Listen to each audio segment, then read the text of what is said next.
I'm Bob Rankin. Welcome to the wonderful world of abstraction.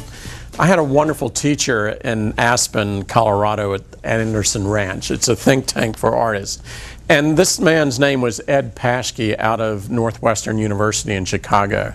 And he had this wonderful philosophy about abstract work. And that was that the outside edges of the abstract painting are equally as important, if not more important, than the interior part of the painting. So he talked about the edge ratio.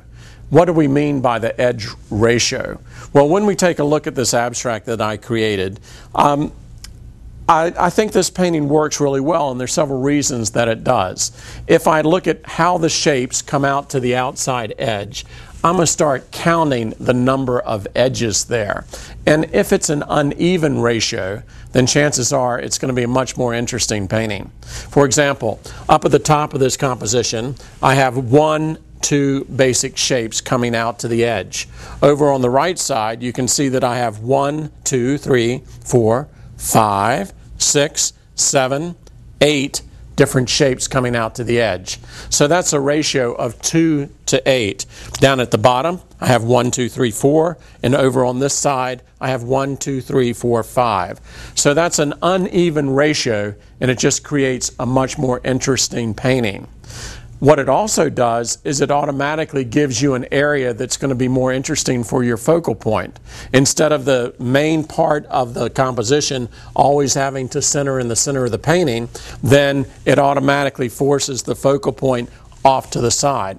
When you take a look at these larger scale abstracts, you can again, if you start to count the outside ratio, you can see that I have 1, 2, 3, 4, 5 different shapes. Up at the top, 1, 2, 3. Over on the side, 1, 2, 3, 4, 5, 6, 7, 8, 9. Down at the bottom, 4.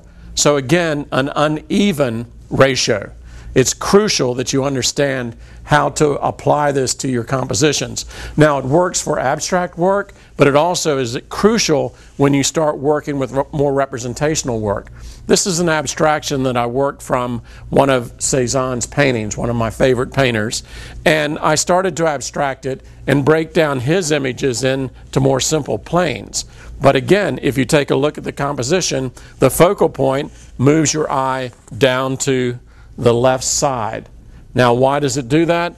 It breaks it down into the different planes, taking your eye out of the surface.